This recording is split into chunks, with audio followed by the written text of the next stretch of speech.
So then it got even better when you actually had like two pairs of the last shoe that you were wearing. Because then you'd be like, okay, what was the initial problem? What was the secondary problem? And finding someone that has that much knowledge around shoes is gold.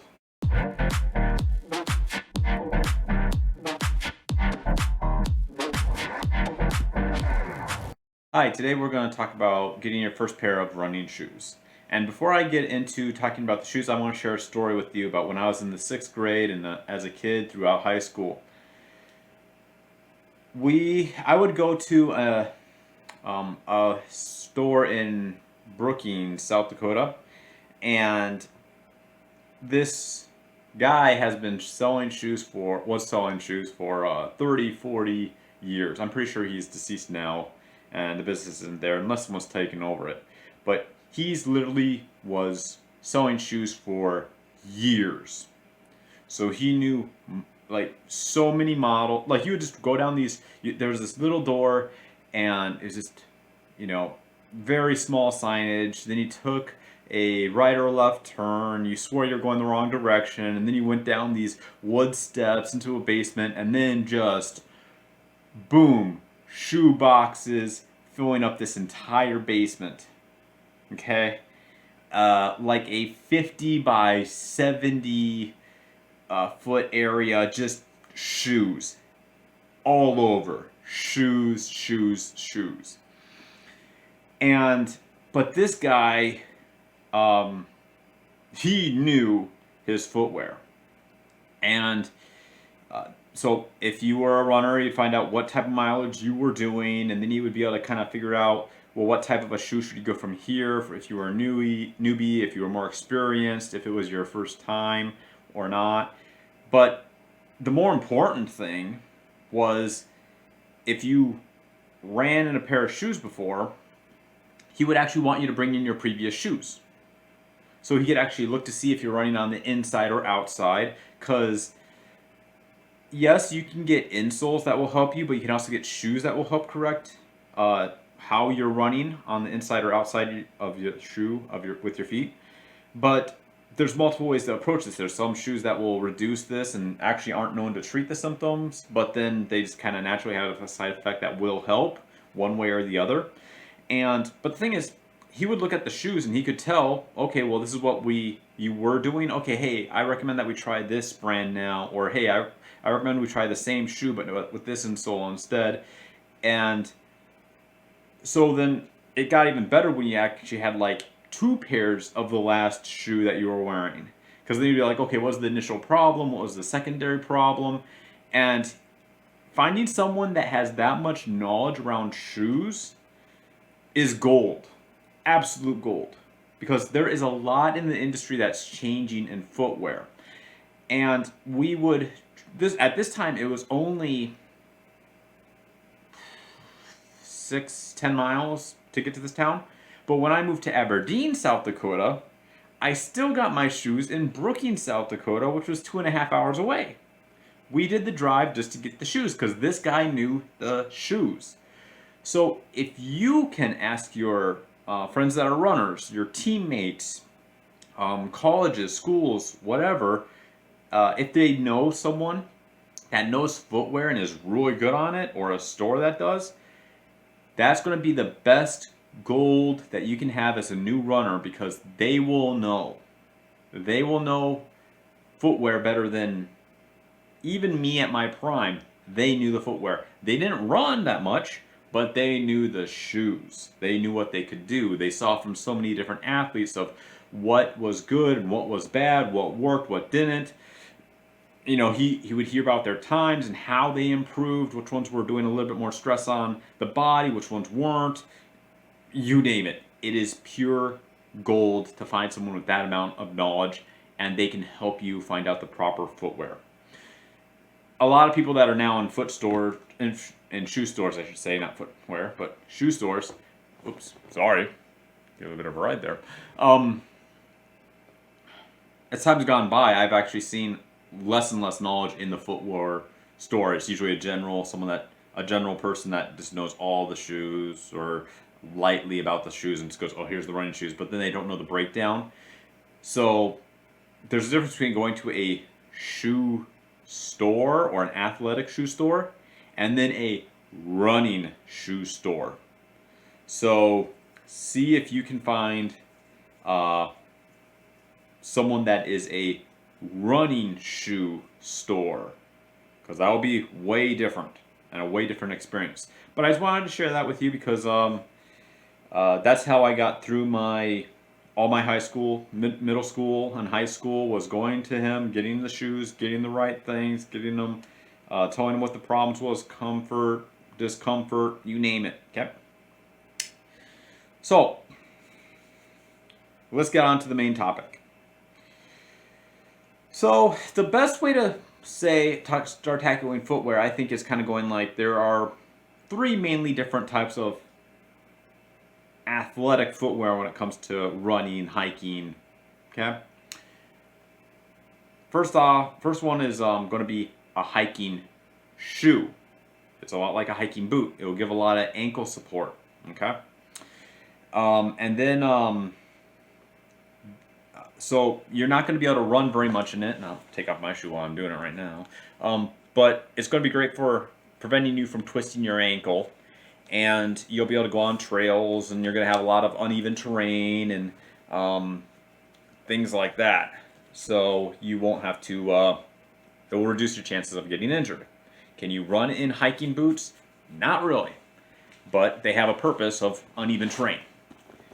Then there is the kind of a street shoe, okay? It's not going to give you so much ankle protection. It'll be a little bit less, but it's still going to have a really nice grip on the bottom. And so you can see by these pads, I run still a little bit on my outside than my inside, but I am correcting it. And so you can just see because these gray pads. So I'm still running on this part of my foot a little bit too much, okay? So there's some training that I got to do to correct that, but I'll share that with you in another video. Right now, this is just about getting started. But so the ankle is going to be a little bit lower than the hiking boot. You can still use it for trail running. I use them for trail running all the time. My ankles are strong enough where I really don't need to use hiking boots even when I go hiking. I can just use a road shoe to go hiking with. And then there are actually like race day shoes. And those are usually even lower,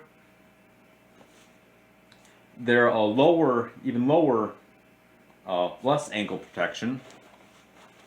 So you can kind of see, you really can't tell by that picture, but they are lower. They are lower, so your ankle is more able to move around and more independent, okay? But then also, they don't have as much pad in them. So, race day shoes, running shoes, track shoes, you are sacrificing the padding to have more control in the shoe, to feel what ground you're running over. And also, so you'll be able to have better acceleration, deceleration, changing directions. But you are giving up a little bit of shock absorption. Now, yes, you can teach yourself how to have better shock absorption through stronger muscles and training and things like that. But even when you're really good, eventually at the top of your game, you still want to have a race day shoe and a training shoe. Now, you can do your races and your marathons and everything else in your road shoe, okay? The thing is, if you're always training in a race shoe, the fact that you're making your body absorb that impact more than in a training shoe, it will slowly start doing some wearing and tearing on you. You will have to stretch more. You may have to rest a little bit more from, take a few more days off here or there just to let your ligaments and tendons and muscles heal because they're getting extra hit. But having a good training shoe, it helps absorb a little bit more of that shock. It allows you to go a little bit further, push yourself a little bit further. It absorbs it. Yes, you are sacrificing acceleration and maneuverability a little bit, but is it enough to where it's a disadvantage from the not having the injury? Did I say that right? Is it an advantage? Is having the absorption such that it is not a disadvantage from having the injury? Is it worth it? I'm not sure if I'm getting the wording right on there. Is it worth not having that absorption to prevent, meaning that you're preventing more and more injury? Yes, by far, yes. So I would tell people that you're looking for a road or a training shoe. That's just me. I'm not telling you what to do. Me. So the thing is, I would have a race day shoe for occasionally just seeing where I'm at, but then also for the track. Keep in mind, when you're on a lot of tracks, they have that rubber matting.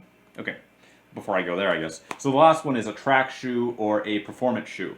So, yeah, and again, you're not going to be able to tell very much, but just trust me when I say this part here is a lot wider than on this guy here, okay?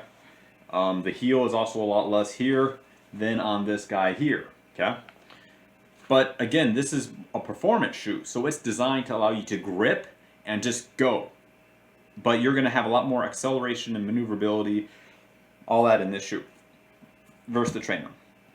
But that's why performance shoes are performance and trainer shoes are trainers.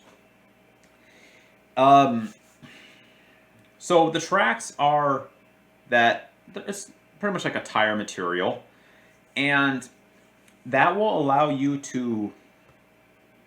That will also absorb some of the shock. So yeah, you may be. I'm usually in my performance shoe when I'm running to the track and getting part of my warm up going. And I guess in a more perfect world, should I wear my trainers to the track and then once I'm on the track wear my performance shoe? Yes, but I don't. I don't like to carry a lot of things with me when I go to the track, so I just take the performance shoe and just do a little bit of a mile warm up, about a half a mile off the track, and then a mile on the track to warm up, and then I stretch after that. I'll cover stretching in another video too. But, so that's really the big difference between, well, the first types of shoes is hiking shoes, road shoes, and then performance. And keep in mind, performance can be street performance or track performance. There's not a huge difference, okay? It's mainly just less cushioning, more control. That's about it. Sometimes a little bit tighter in certain spots. The last pair of shoe are spikes. Now, we all know what spikes are. But,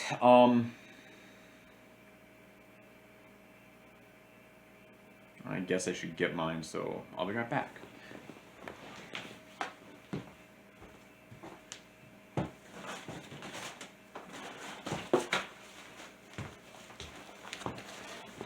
Okay, so there is a difference between like cross-country spikes and then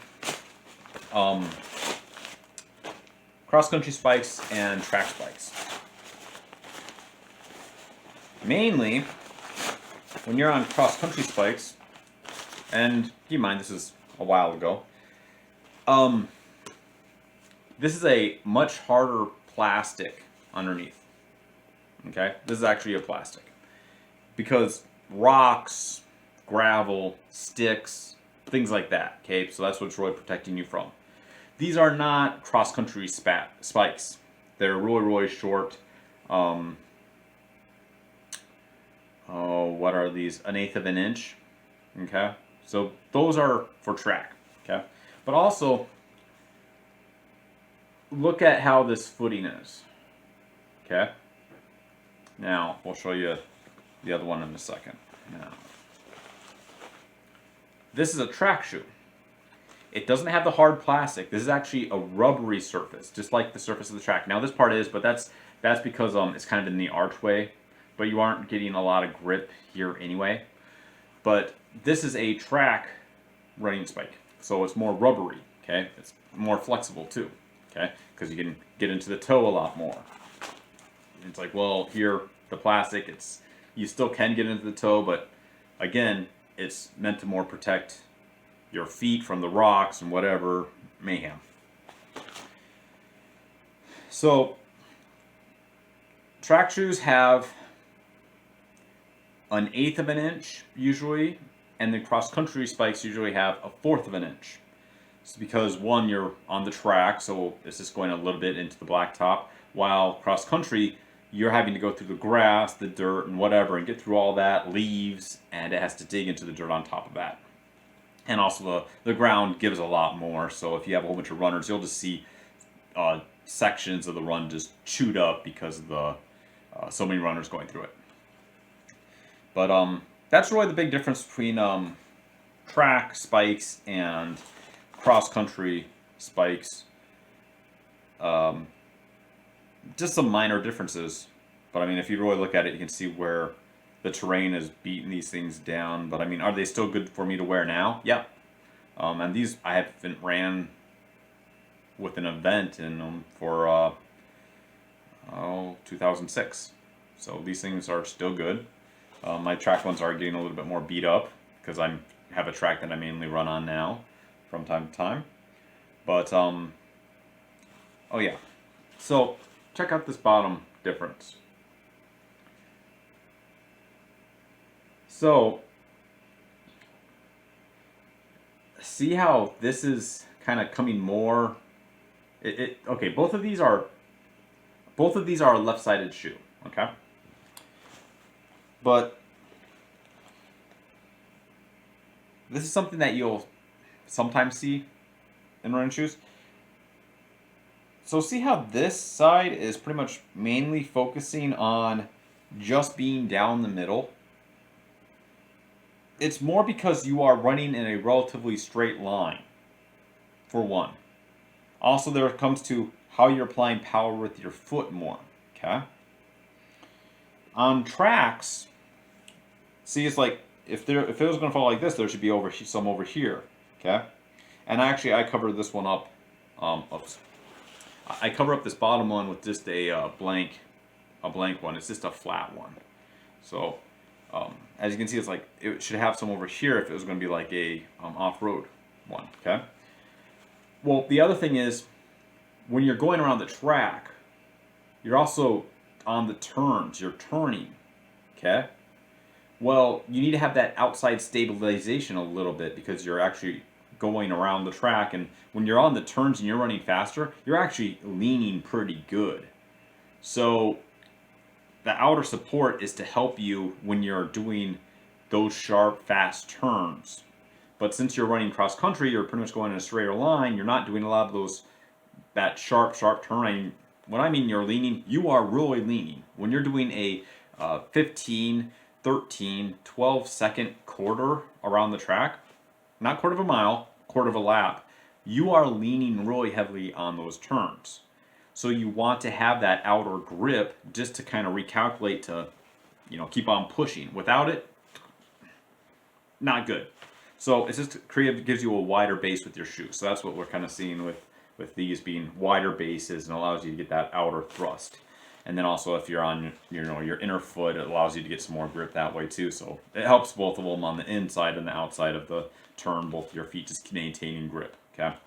So cross country shoe, you'll usually see it either on one side. It can be both, but you'll usually see like a harder surface to protect yourself from the elements. And then track shoe, more rubbery usually because the track is rubber and they'll, go together a little bit. So it's like rubber on rubber, yay. But other than that, shoelaces and everything else, pretty much identical. I mean, just the bottom is different. That's about it. Okay. So, hiking, road, performance, and spikes. Okay. The last part really about running shoes is, so we all know the traditional knot. Excuse me. the way that we do our shoes, and then we do the bow per se on the shoe. That is one way to do running shoes. Okay. There is something called the runner's knot. And there's two holes that are on running shoes that a lot of people go, well, on a lot of shoes, not just running shoes, but a lot of shoes, and people go, what the heck are those for? But mainly, I have this shoe really tight, I gotta loosen it up. So there's this higher hole up here, okay? Okay. Well, so with a runner's knot, what we do is we actually, on the same side, we will loop the shoelace back into that hole, okay? On both sides. So we just loop it back in, okay? And then what we do, oh, this is good. Let's see how good I can do this, or hold the shoe and show you. So then what we do is so I've looped it, it comes out, it's gone back in. I take this side of it and I loop it into the opposite loop, okay? And then from the other side, I take, again, it was coming out, it goes back in. I take that shoelace and I send that into the opposite loop, okay? And now you just pull them and the loops will get smaller, okay? But what this does is, what I like to picture it is, when you have just the loop, like in a traditional tie, there's so much tension over that part of the foot or ankle area, okay? When you use a runner's knot, if you pull the shoelaces, it kind of naturally tightens and it will hold itself a lot better, okay? The next part is, when you do the normal tying of the knot from this point, you actually have the shoelace going over your foot 3 times. So what that really does is, if you have just the traditional knot, your foot will be more likely to slide forward, okay? If you're going downhill, if you have a little bit too loose of shoes in the toe area, your foot is more likely to slide down with a regular knot. But with the runner's knot, since there's 3 times that the lace is going over, you have the runner's knot itself, which is twice, and then the traditional just regular bow knot going over. Now you actually have the lace going over 3 times, okay? So it anchors the ankle more, the foot more into the back side of the shoe, okay? So you can have it, you can control the tension there a lot better. So, okay, here's one way to look at it. If you have one loop, one lace going over with the traditional knot, you can start running and you can actually start, it will start pulling the shoelace out of the lower part and into the top, and you may have a lot more movement in your tongue, okay? Because it's getting worn, torn, and your ankle's going up and it's pulling on the tongue, okay? So, and you'll know what I mean when you actually have a runner's knot versus a regular knot, and then like you start running and it gets itself loose, and then you have to retighten the shoe. You'll know what I'm talking about when you experience this. But with a runner's knot, that can still happen, but with 3 laces, it happens a lot less. But, a lot less. The other part is, with the runner's knot, you are also more likely to over-tighten the top of the shoe. So yes, your foot is anchored nice and good, but you are likely to over-tighten and have too much strain over the top of the foot. And that's where I'm going to kind of cover next, is the tensions that we have. So the first one we've talked about is right here going across, okay? So you can also have tension going across from that runner's knot. Just try it out and see, okay? See if you like it, see if you don't. It's not for everybody. And for me, it's not even for the same pairs of shoes. So this is a 9.5. This is a 10. This one I have the runner's knot on. This one I don't. In fact, I have bungee on this one. So I don't even have regular shoelaces. I have the bungee cords on this. And I have the clamps somewhere, which I'm probably going to have to go grab, which I thought I had, but maybe I'm sitting on it or something. But there's actually clamps that you can get to... Jeez. I'll be back again.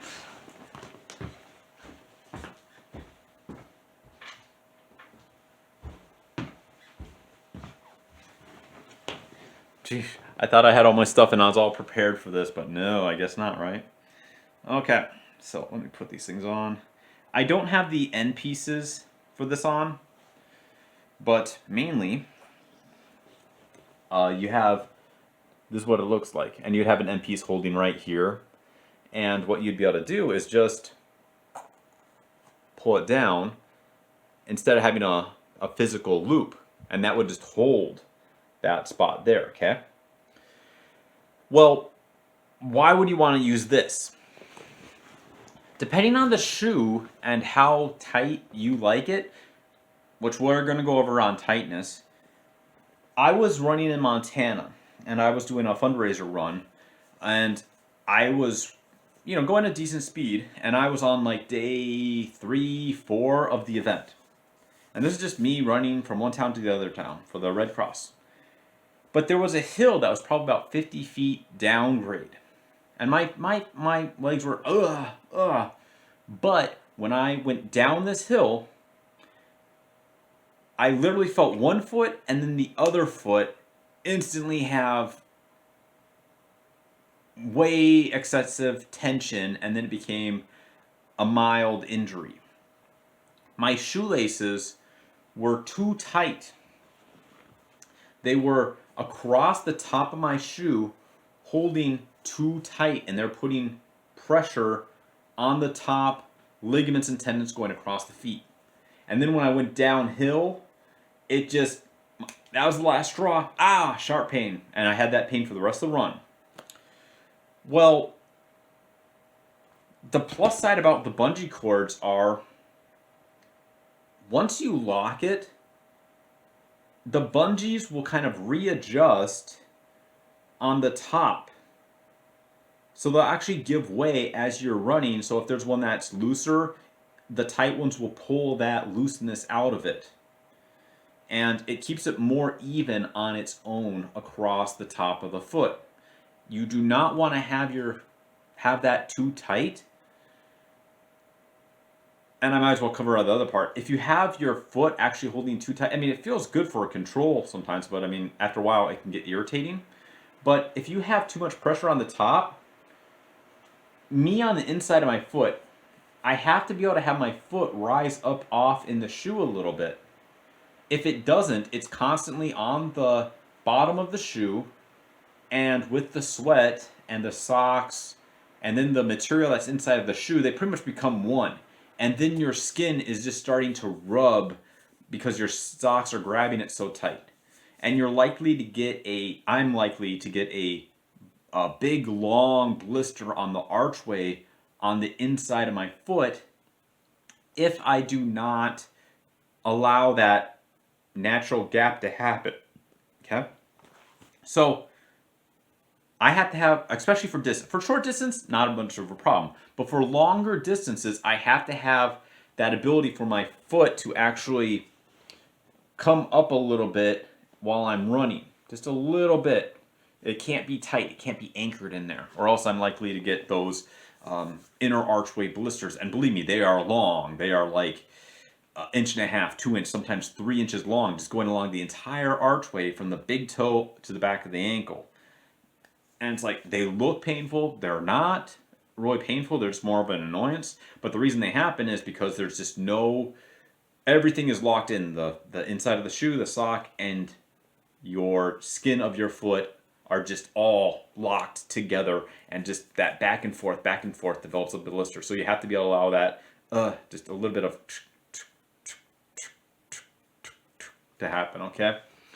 In my opinion, that's what I have to do to prevent it. So that's how I know if I'm having If I have it in that part of my foot, I have the strings going across my shoe too tight, but you will be able to feel when they're too tight and have a good feeling for that. But those are my long runs. Short runs, I like to have them a little bit tighter. It gives me more control.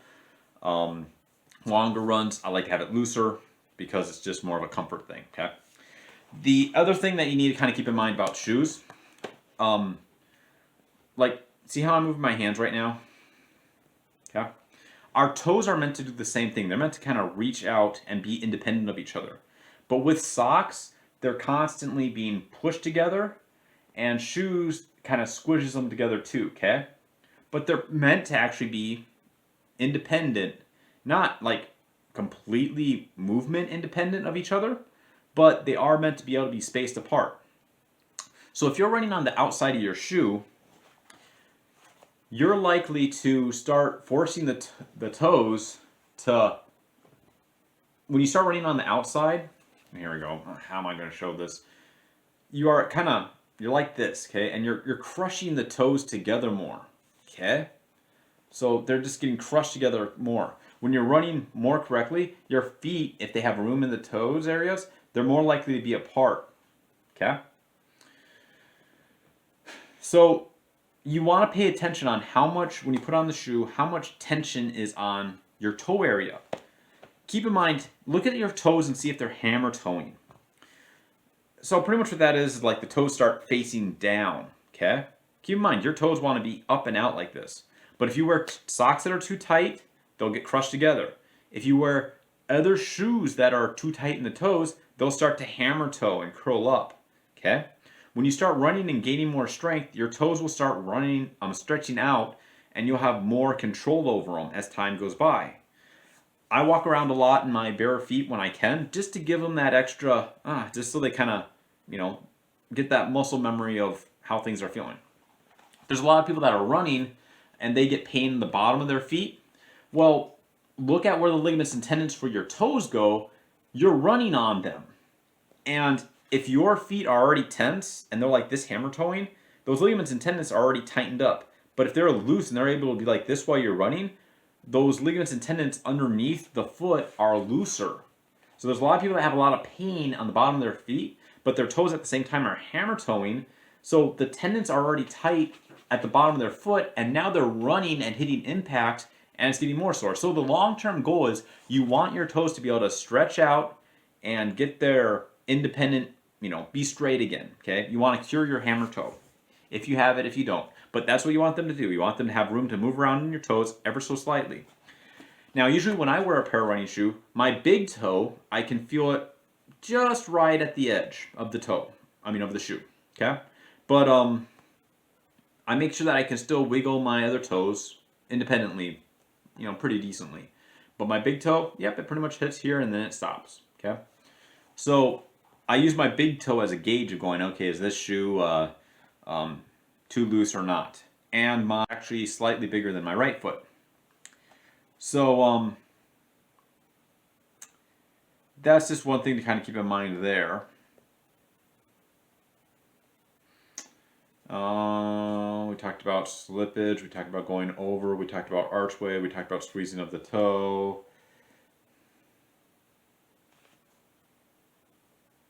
I think that's really it for shoes and what you should be going for.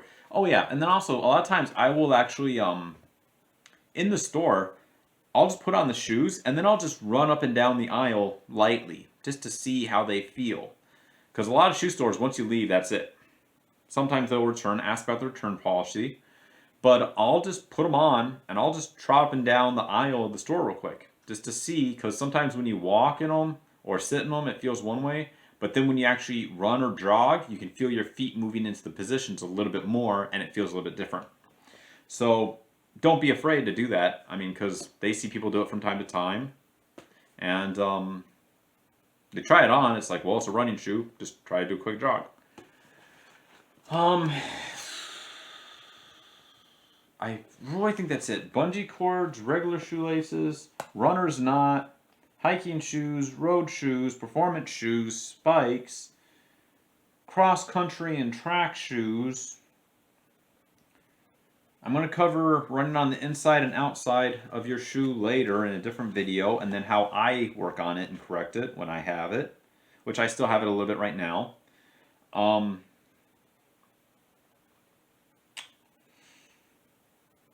oh, so keep in mind, remember, these are the same shoe, okay? 9.5, 10. But notice they're the same model.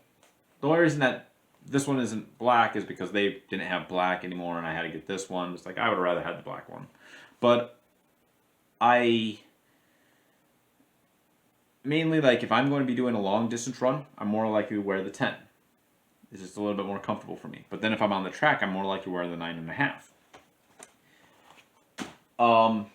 It's just a slight performance. I mean, those are performance shoes. So it's just one feels better to be for a longer, for a few times around the track, and the other one feels good to wear for, an hour, half an hour, an hour, just constantly running. So, but I see social media streamers, they'll literally have 7 different pairs of shoes. The problem with this is if you have a ton of different pairs of shoes and then your lower legs start getting irritated, you don't know which pair of shoe is necessarily causing that aggravation. If you have one pair of running shoes or 2 pairs of running shoes, it's easier to go, oh, this one is making my feet run this way, and this is what's giving me this pain, or hey, after I run with this shoe, I'm starting to get these pains. And so if a shoe works, stick with it. I would actually recommend getting just that same variation, maybe different colors of that shoe if you like it. If it doesn't work, okay, yeah, change into a different shoe. But if it ain't broke, don't fix it, right? If it ain't broke, don't fix it. So, yeah, it may be stylish, but keep in mind, running shoes are not casual shoes. They feel differently. You wear them differently.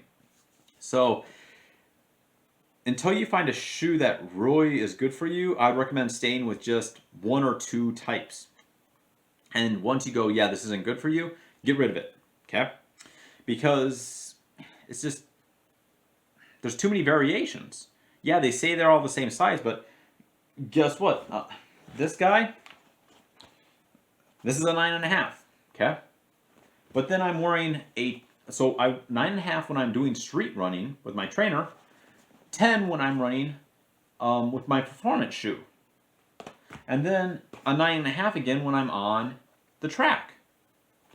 But then my spikes, these guys, and they must have done a resize or something, these suckers are 11.5 and 11. So 11.5, 11, 10, 10, 9.5. So you want to find out, you want to know what shoe is causing which problems and where, okay? So I don't recommend getting a ton of shoes, just having one and going, hey, is this worth it or not?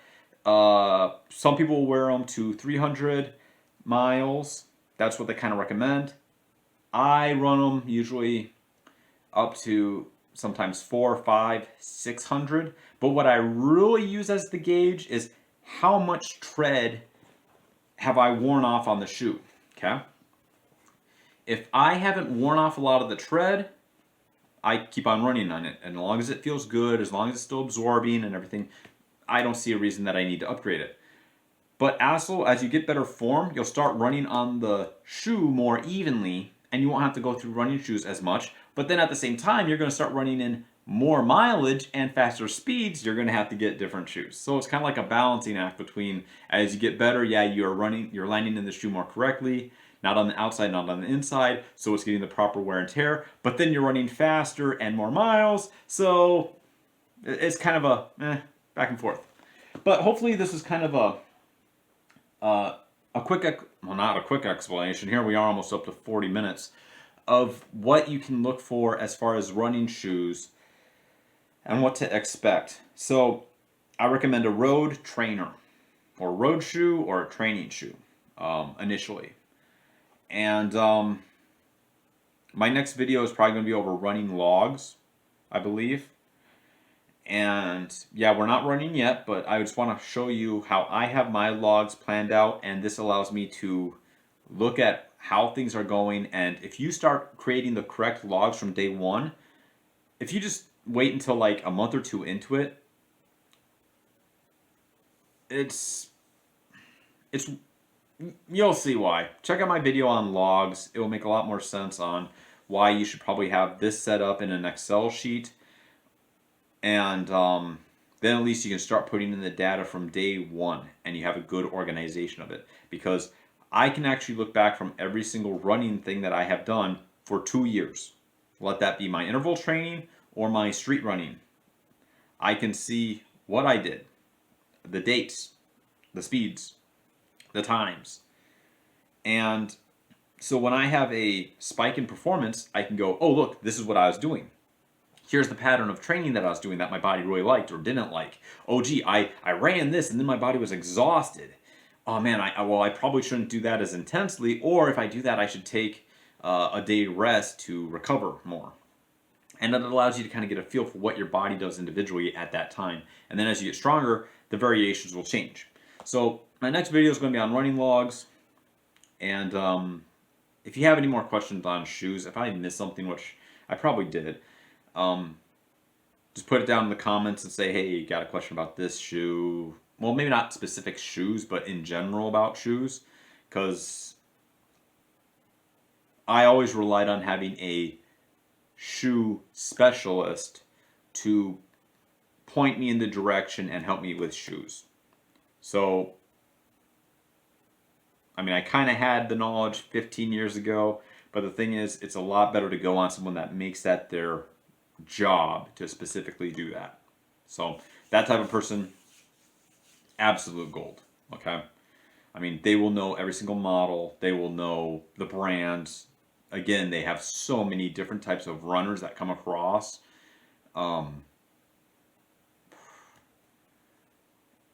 It's just crazy. It's just crazy.